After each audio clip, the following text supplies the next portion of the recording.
Durante a nossa vida surgem muitas questões sobre as quais nem sempre encontramos respostas imediatas, e muitas delas constituem verdadeiros desafios para a nossa existência. O Espiritismo oferece o esclarecimento sobre as mais diversas situações que a vida nos propõe. Está começando mais uma edição do programa A Vida em Foco e você é o nosso convidado especial. Fique conosco e acompanhe a programação de hoje.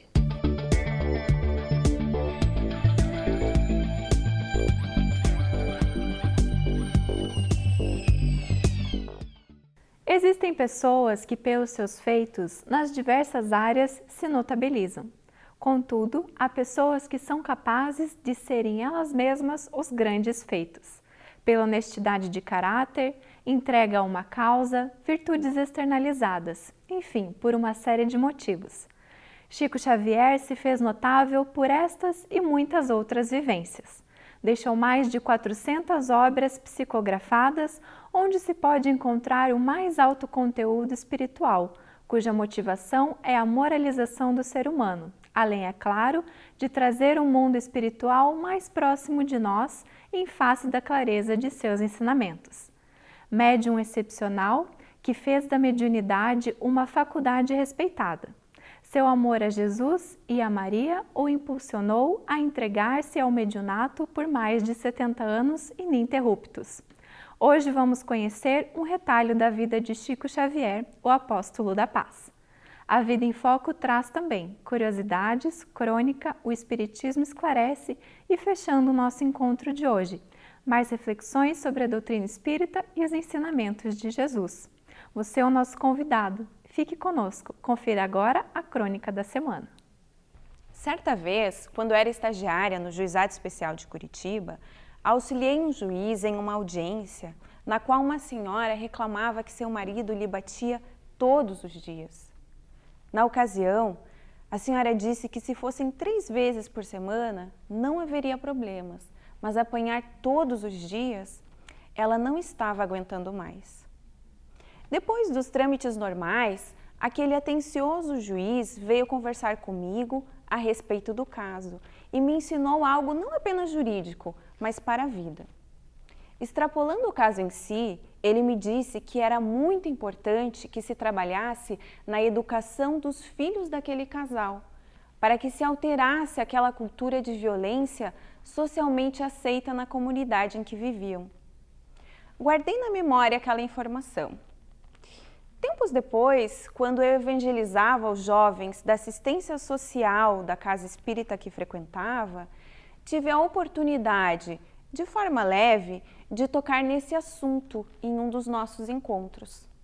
Aquela foi uma das aulas que, na verdade, foi uma sensibilização que tocou mais fundo aquela turma. Pude ver nos olhos dos adolescentes que aquilo era uma realidade na sua vida, uma triste realidade. Como semeadores, lançamos as boas sementes que estão ao nosso alcance, nos cabendo ter esperança, pedindo a Deus que sua providência seja o sagrado fertilizante das mentes e corações. Para estes evangelizandos, sempre buscamos deixar a mensagem de que cada um de nós pode ser agente transformador de nossa realidade através do esforço próprio no bem, da resignação e da fé em Deus, que sempre nos ampara nos bons propósitos. O sábio Mahatma Gandhi já dizia algo equivalente a "seja você a mudança que quer ver no mundo". Para construir um mundo melhor, basta construir um homem melhor. Comecemos o trabalho por nós mesmos e busquemos servir a quem precise de apoio para esta mesma tarefa. Confira agora o quadro de entrevista com o tema Vida e Exemplos de Chico Xavier.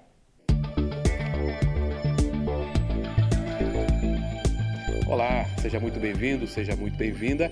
Começa agora o nosso quadro de bate-papo do programa A Vida em Foco.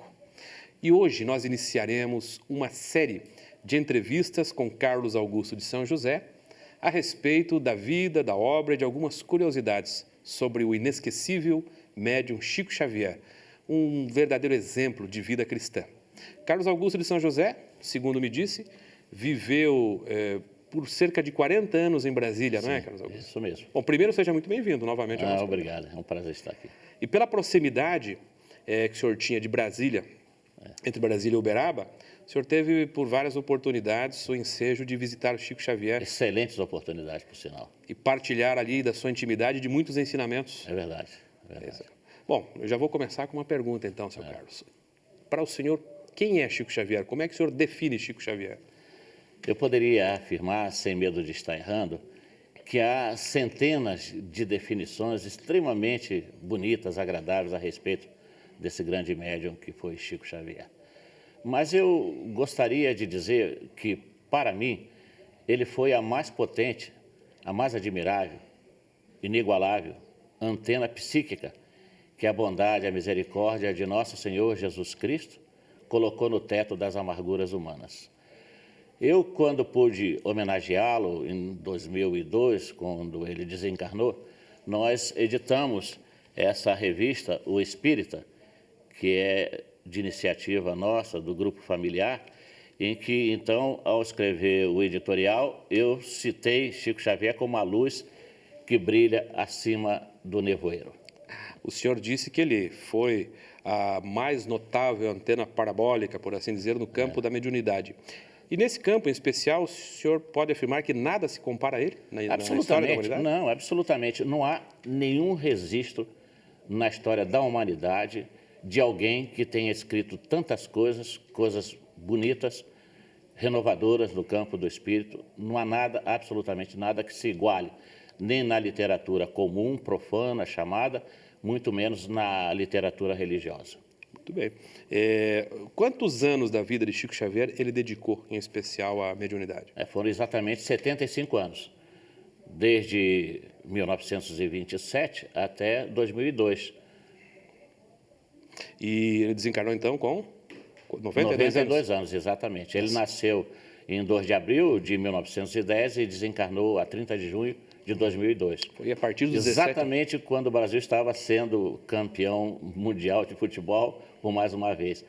E, coincidentemente, atendendo a um pedido dele, né, que queria morrer num dia em que o povo brasileiro estivesse muito feliz. Só lamenta que, atualmente, já não estamos tão felizes assim. Com esse assunto, não. Então, de 1910 até Isso. 2002, 70 anos desse intervalo foram dedicados. 75. 75. E quantas obras psicografadas Chico Xavier nos deixou, seu Carlos Augusto? Olha, há uma discussão muito grande em torno de número, porque o Chico deu a sua maior parte da obra psicográfica para a Federação Espírita Brasileira. Mas teve um período, daí para frente, que ele deu muitas outras obras para algumas dezenas de editoras espíritas. Mas aqueles que são otimistas e que ousaram contar, chegam à soma de 412 livros publicados, com mais de 50 milhões de exemplares vendidos. E esse dinheiro, seu Carlos, o que ele fazia? Ele aplicava em obras assistenciais.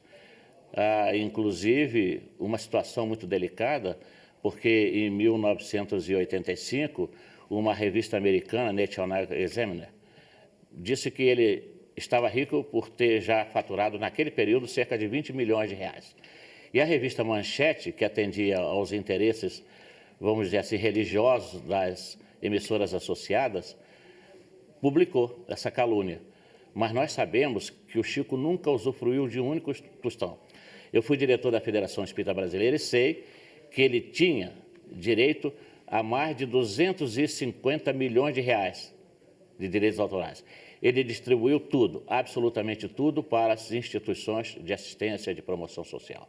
Nós sabemos que durante alguns anos, algumas emissoras de televisão no Brasil e revistas promoveram campanhas sobre quem seria o maior brasileiro do século, o maior brasileiro da história. O Chico, sim, foi. Por várias vezes, liderou a TV Globo, a Agência Minas, né, com apoio da União Espírita Mineira, o SBT, fizeram esse trabalho e concluiu-se que ele era o mineiro do século, vencendo personalidades extraordinárias, né, como Juscelino Kubitschek, Pelé, Santos Dumont e tantos outros mais. Né? Então, vemos que o Chico Xavier tem um impacto significativo na história moderna. Sobre ele, né, por ter esse impacto, essa importância grande, há alguma referência superior, por assim dizer? O que nós sabemos é que há duas comunicações que envolvem essa questão. Uma de Zéfiro, que segundo consta não seria tão evoluído assim, mas era um dos que contribuíam com Chico. Quem que é Mas Zéfiro? Zéfiro é um espírito que acompanhava a codificação junto a Allan Kardec.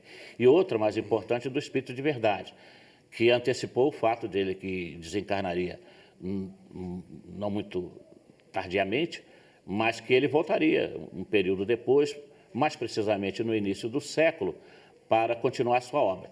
Não significando dizer que Chico Xavier, ao nascer em 1910, seria a encarnação da personalidade de Allan Kardec. Essa confusão precisa ser dirimida. O que houve, sim, é que Chico Xavier foi a continuação da obra de Allan Kardec. E realmente, porque as obras de Chico Xavier, as psicográficas, normalmente a de Emmanuel e de André Luiz, elas esmiuçam, elas tornam práticas os ensinamentos teóricos do codificador, do nosso Allan Kardec. Então, essa confusão... Isso fica apenas uma definitivamente afastado. Ele não foi a reencarnação de Allan Kardec. Ele apenas prosseguiu com o trabalho de Allan Kardec, realmente. O importante é isso, é a continuidade da obra e não a pessoa. Seu Carlos Augusto, qual foi a primeira obra e com que idade Chico Xavier publicou? A primeira obra publicada, psicográfica, de Chico Xavier foi Parnaso de Além Túmulo, pela FEB, a Federação Espírita Brasileira, em 1932. Ele tinha exatamente 22 anos. 22 anos, e o que consta era quase semi-analfabeto? Semi-analfabeto mesmo. Isso aí para dar um empurrãozinho, porque eu nem sei se ele chegava a ser semi, porque ele não passou da 4ª série primária. E essa obra gerou muita polêmica, mas há ali textos poéticos inconfundíveis de mais de 50 poetas brasileiros e portugueses. Eu sei que ela mereceu aí muitas críticas e comentários, mas a gente faz um intervalo e logo depois a gente comenta um pouco a respeito do impacto dessa obra em 1932. A gente já volta. Vamos para um breve intervalo e logo voltaremos com a segunda parte da entrevista. Não saia daí!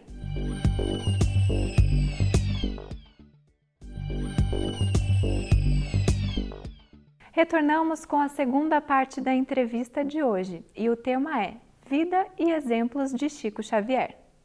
Muito bem, estamos de volta e estamos falando sobre a vida, a obra e alguns fatos curiosos a respeito de Chico Xavier.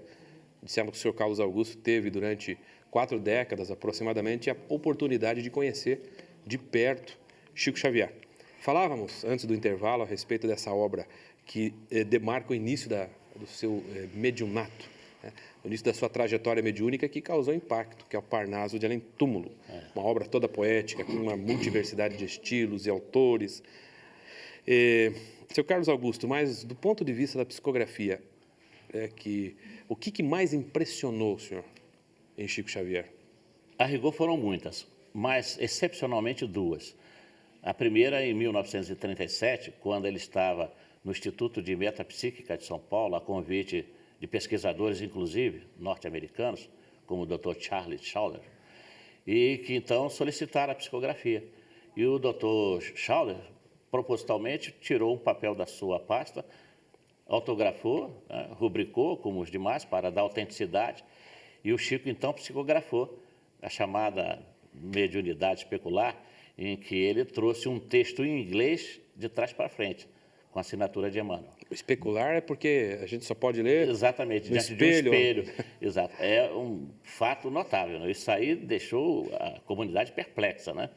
E a outra, para... O senhor tem aí, não tem? Estou vendo que tem. Tem aqui. Mostra aí, como é que é isso? Está na revistinha que nós publicamos, também está aqui, né? De trás para frente. De trás para frente. Em inglês ainda? Diante do espelho em inglês Para quem tinha só até a 4ª série primária. Oh, maravilha, é isso mesmo.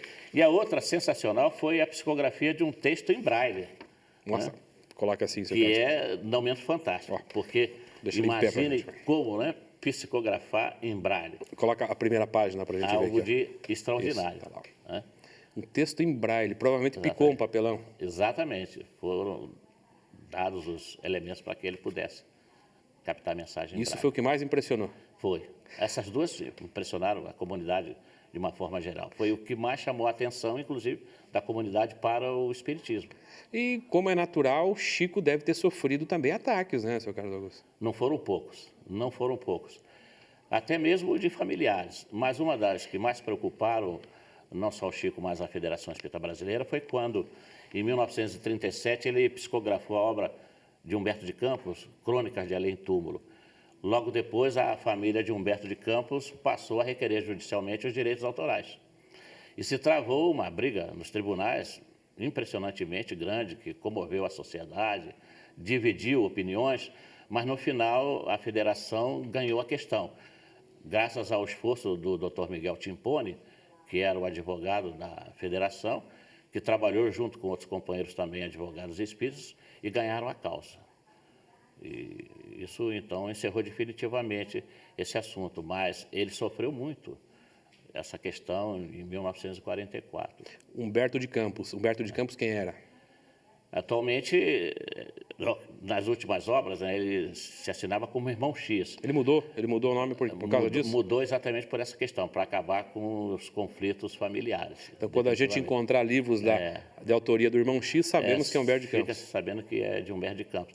Inclusive, a mãe de Humberto de Campos depois mandou uma carta muito bonita para o Chico, chamando-o de intérprete fiel do pensamento e do estilo literário do seu querido filho, Humberto de Campos. É bom para que se diga, para quem não conhece, Ele foi um dos maiores intelectuais da Academia Brasileira de Letras, é isso? Sim, foi. Ele, quando desencarnou em 1934, imediatamente foi convidado por Emmanuel para escrever, exatamente porque em vida ele defendeu a obra mediúnica de Chico Xavier, no seu estoicismo, na sua coragem, na sua fidelidade à verdade. Ele defendeu o Chico Xavier, então? Defendeu. Ele se manifestou, como tantos outros depois, posteriormente. Eu tenho aqui esse livro do escritor e jornalista Luciano Napoleão da Costa e Silva, nosso amigo Chico Xavier, e ele coloca aqui na última capa algumas frases de grandes críticos literários, inclusive membros da Academia Brasileira de Letras, que se manifestaram a favor do Chico. Por exemplo, Menotti Del Pitta: vida, alegrias e tristeza do maior médium do mundo, o maior enigma da atualidade. Olha o que Monteiro Lobato disse de Chico Xavier: ele pode ocupar quantas cadeiras quiser na Academia Brasileira de Letras. Mário Donato, que era outro membro da Academia: se não admitirmos que o caso é milagroso, temos que levar o Chico Xavier à Academia Brasileira de Letras. Aí vem o professor Melo Teixeira: Chico Xavier é um ativista supranormal, um fenômeno real, inegável, absoluto, que cumpre estudar, compreender e, se possível, explicar. Negar, pôr em dúvida, deformar o fato, sorrir superiormente, desdenhar e concluir de oitiva pode ser uma atitude muito cômoda, mas que a ninguém convence nem instrui. E assim vai. Agripino Greca era o mais famoso crítico literário daquele período. Ele era chamado o Leão da Crítica, membro também da Academia Brasileira de Letras. Ele publicou um artigo no jornal Diário da Tarde, naquele período, fazendo os maiores elogios à obra de Chico Xavier. E é bom que se diga que foram 576 personalidades que se manifestaram através da sua mediunidade, desse homem notável, gerando essas mais de 400 obras, esse potencial econômico que grande parte ficou com a Federação Espírita Brasileira, mas que ele, repito, doou para as instituições de assistência mais de 250 milhões de direitos autorais. Ele não ficou com um único tostão. Até mesmo a pequena casinha que ele tinha lá em Uberaba, que ele comprou com os esforços dele, porque ele se aposentou no Ministério da Agricultura, trabalhando 32 anos, quando então ele deixou o serviço público. Por quê? Porque ele ficou cego de um olho. Essa é uma outra característica da vida dele, de muitos sofrimentos. Ele teve angina pectoris, ele teve catarata, ele teve o mal de São Guido, ele operou o calcanhar, ele operou a próstata. Então, foi verdadeiramente um corolário de sofrimento, mas que o enalteceram espiritualmente. Carlos Augusto, esse é só o primeiro programa a respeito dessa vida notável de um cristão extraordinário, que é Chico Xavier. Nós sabemos que a jornada de um cristão é feita de muitos testemunhos, ela é eivada de espinhos. O senhor se lembra de algum desafio, de algo que nesses instantes finais mereça alguma consideração, pelo qual Chico tenha passado? Em 1944, aliás, foi um ano que contemplou muitos sacrifícios para o Chico. Lembro-me nitidamente, não porque eu estive presente, eu tinha apenas 4 anos de idade, mas eu tomei conhecimento depois, assim que me entusiasmei pela literatura espírita, é que o Davi Nasser e o Jean Manzon, que eram jornalistas, né, da revista O Cruzeiro na época, eles se disfarçaram, deram nomes trocados para o Chico Xavier, obrigaram o Chico Xavier a uma determinadas posturas para humilhar o médium, fotografaram, puseram na revista, e a gente sabe que essa revista O Cruzeiro estava a serviço de um movimento dominante religioso na época, era dos diários associados. E então, quando eles se despediram com nomes dados erradamente, o Chico deu 2 livros, um para cada, para o Davi Nasser e para o Jean Manzon. Quando eles chegaram no Rio de Janeiro, de madrugada, o Davi Nasser liga para o Jean Manzon. Ô Manzon, você já leu o autógrafo que ele deu no seu livro? Ele falou, não. Então leia, veja, quando ele abriu, viu lá que estava o nome correto do Jean Manzon. Ele falou, mas olha que impressionante. Ele falou, pois é, eu estou te ligando de madrugada exatamente porque ele identificou o meu nome, está aqui, Davi Nasser. Fizeram um papelão, né? E o que aconteceu é que na velhice o Davi Nasser converteu seu espiritismo diante desses fatos irrecusáveis. Carlos Augusto, muito obrigado. Muito obrigado pelo programa agradável, pelas informações importantes. Nós vamos prosseguir com essa série de entrevistas e a você que nos acompanhou também a nossa gratidão e o programa continua. Acompanhe agora o quadro O Espiritismo Esclarece. Olá, a indagação que nos fazem hoje é a seguinte: o que é o Espiritismo de mesa branca? A expressão Espiritismo de mesa branca é contraditória em si mesma. As palavras espírita e espiritismo foram cunhadas por Allan Kardec no século XIX. Ele entendeu que uma realidade nova, como a filosofia que desenvolvia, também devia ter um nome novo, diferente. A finalidade desse proceder foi evitar confusões com outras doutrinas e seitas que se congregavam sob a ampla denominação de espiritualismo. Então, espiritismo consiste na ciência, filosofia e religião que se embasa e segue as diretrizes que Allan Kardec compilou e organizou. Ele consultou a espiritualidade superior, servindo-se do auxílio de vários centros espalhados pelo mundo. A partir das respostas dadas por espíritos superiores, por meio de médiuns sérios e equilibrados, codificou a doutrina espírita. Essa doutrina não avaliza ou utiliza qualquer espécie de ritual. Não lança a mão de estátuas ou imagens, não contempla cerimônias com liturgia definida. Nos centros espíritas não há danças, cantos, ladainhas, incensos, móveis ou vestes especiais. E isso não se dá por uma pretensão de ser especial, exótico ou superior. O Espiritismo não nega o valor e nem combate nenhuma igreja, seita ou doutrina. Ele apenas possui uma proposta própria, que consiste no cultivo da espiritualidade de forma simples e racional, sem atavios ou enfeites. Em seu âmbito ocorrem primordialmente estudos e também manifestações mediúnicas. Mas tais manifestações se dão em clima de modéstia e recolhimento, sem que os médiuns lancem mãos de cânticos, danças ou outras formas de indução de transes. Assim, no âmbito da doutrina espírita, não faz nem sentido falar-se em mesa de uma cor ou outra. Pode ser que uma instituição se anuncie como espírita e lance mão desses recursos. Mas aí se tem a utilização do nome cunhado por Allan Kardec fora do seu contexto próprio. Fiquem agora na presença de Haroldo Dutra Dias com o quadro Pérolas do Evangelho. Olá, bem-vindos a mais um programa Pérolas do Evangelho.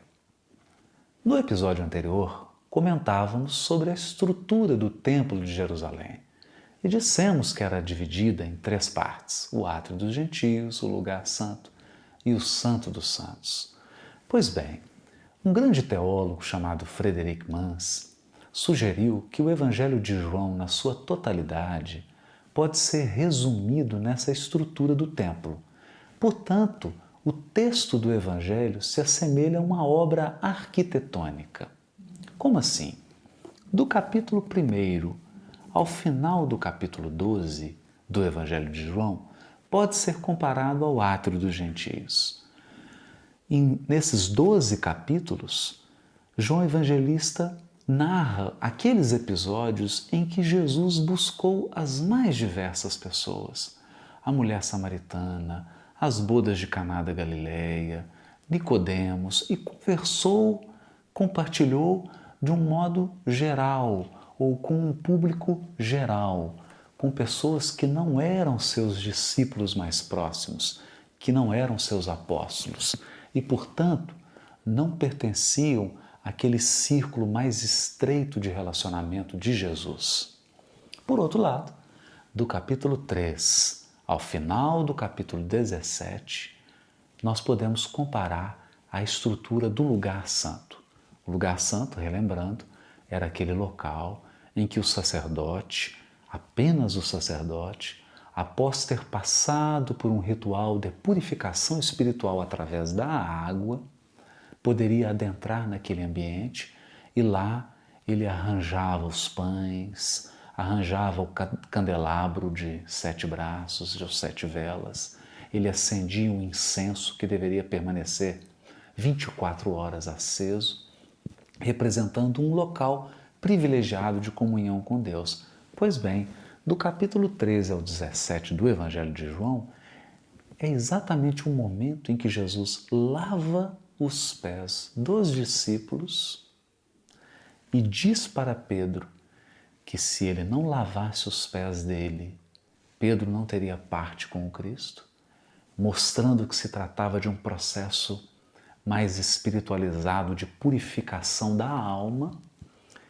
E então, na sequência, Jesus passa a ter um diálogo muito intimista, muito particular, apenas com os 12. Nesse trecho do Evangelho de João, nós encontramos um Jesus diferente, um Jesus intimista, particular, muito próximo, que chama os seus apóstolos de amigos e que diz que se considera um amigo deles porque tudo quanto aprendeu de Deus ele revelava aos seus apóstolos. É lá que nós encontramos falas maravilhosas, como aquela em que Jesus diz ser o bom pastor, em que ele diz ser a videira verdadeira, em que ele promete o Consolador prometido, o Paracleto. Falas muito particulares num tom intimista. E o capítulo 18 até o final do 21 é o momento do ambiente do Santo dos Santos. Esse trecho do Evangelho de João pode ser comparado à entrada do sumo sacerdote, sozinho, naquele lugar em que está a Arca da Aliança, para pedir perdão pelos pecados de todo o povo. No capítulo 18, Jesus é preso e, de fato, segue sozinho. Os apóstolos, mesmo tendo privado da sua intimidade, do seu relacionamento mais próximo, por medo, por insegurança, abandonam o Mestre e ele segue sozinho, carregando a cruz e deixa para a humanidade a lição derradeira do perdão. Metaforicamente, é como se ele fosse um sumo sacerdote que entrasse no mais santo dos lugares, no dia do perdão, para pedir pela humanidade inteira: misericórdia quero e não sacrifício. A Vida em Foco volta na semana que vem com mais novidades para você. Suas sugestões são muito importantes para o nosso programa e você pode enviá-las para o e-mail contato@vidaemfoco.com.br. Se você perdeu alguma edição anterior do programa, acesse o site www.avidaemfoco.com.br. Curta a página no Facebook A Vida em Foco e acompanhe a produção do programa. Agradecemos muito a sua companhia, tenha uma ótima semana e até o próximo programa.